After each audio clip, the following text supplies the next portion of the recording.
Assalamualaikum warahmatullahi wabarakatuh. Saya Ulia Saputri dan rekan saya Tina Rizky, wartawan UKPM PENA KMFKM Unan, melaporkan langsung dari titik aksi Masjid Raya Sumatera Barat terkait aksi tolak revisi Undang-Undang Penyiaran. Jumat 24 Mei 2024 dilakukannya aksi oleh Koalisi Masyarakat Pers Sumatera Barat terkait penolakan revisi Undang-Undang Penyiaran yang mengancam kemerdekaan pers. Seruan aksi damai ini dilaksanakan pada pukul 14.00 WIB di depan Masjid Raya Sumatera Barat yang diikuti oleh Koalisi Masyarakat Pers Sumatera Barat, yaitu ISTI Sumbar, PFI Padang, AJI Padang, PWI Sumbar, dan ASPEM Sumbar.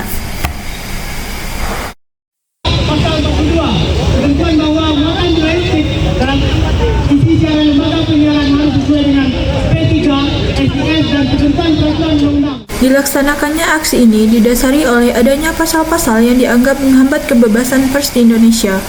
Perihal masalah dan tuntutan yang dilayangkan yakni pada pasal 5B ayat 2 yang mengatur mengenai jurnalisme investigasi, di mana salah satu poin melarang penayangan eksklusif investigasi.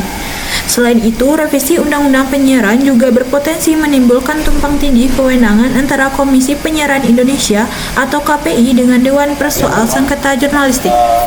Kita lihat bahwa adanya pelarangan liputan investigasi, dan kita tahu bahwa liputan investigasi merupakan sebuah karya yang menjadi identitas dari seorang jurnalis.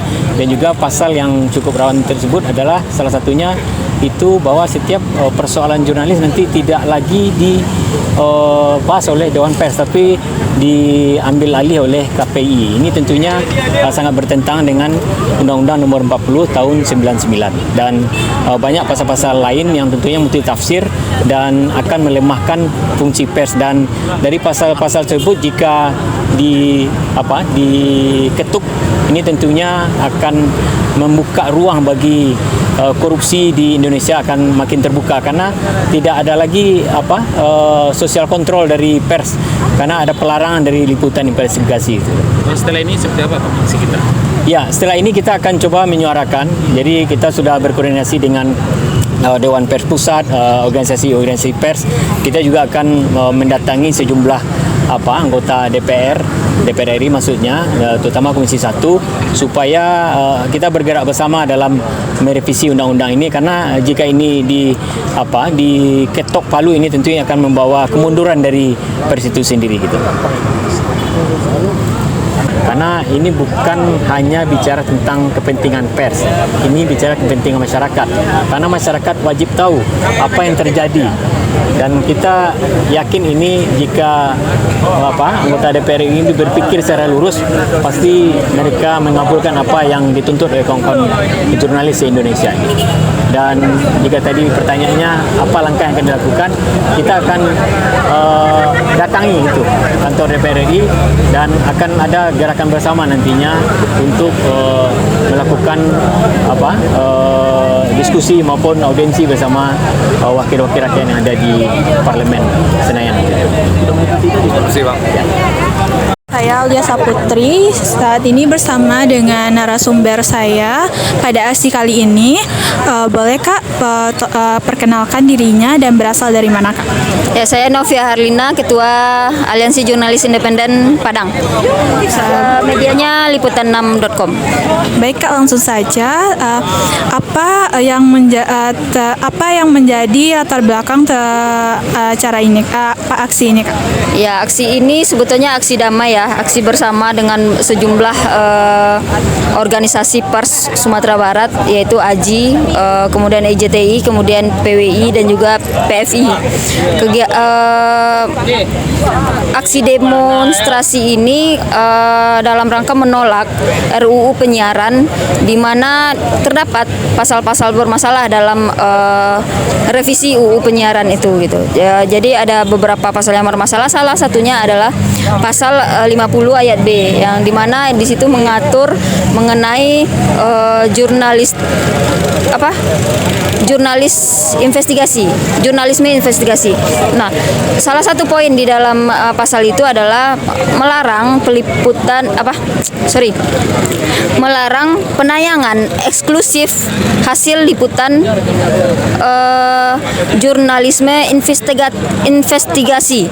Nah, ini sangat krusial ya bagi seorang jurnalis. Misalnya anggaplah saya melakukan liputan investigasi, dan kemudian hasil dari liputan investigasi saya itu dilarang untuk ditayangkan. Nah, itu apa gunanya saya sebagai sebagai jurnalis begitu. Jadi ini sangat bertentangan dengan kode etik juga, bahkan dengan undang-undang pers, dan di samping itu juga dalam rancangan revisi undang-undang KPI ini KPI seolah-olah memiliki wewenang yang cukup berlebih begitu.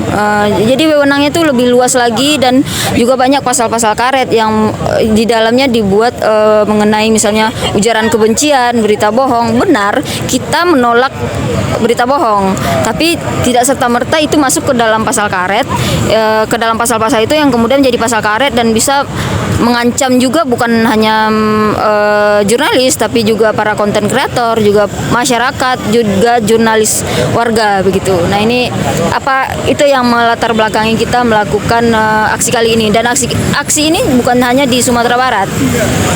Teman-teman kita, organisasi-organisasi yang sama, AJI, karena saya di AJI, saya tahu bahwa AJI juga melakukan kegiatan ini hampir dari Sabang sampai Merauke begitu. Jadi hampir di semua daerah aksi ini digelar.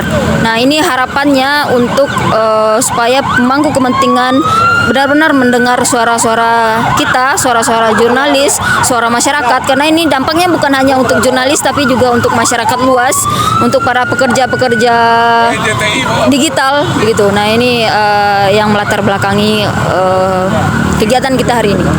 Baik Kak, terima kasih. Tadi juga sudah disampaikan harapannya terhadap dilaksanakannya aksi ini, Kak. Baik, sekian liputan dari kami. Saya Aulia Saputri dan rekan saya Atina Rizky pamit undur diri. Hidup Pers Mahasiswa.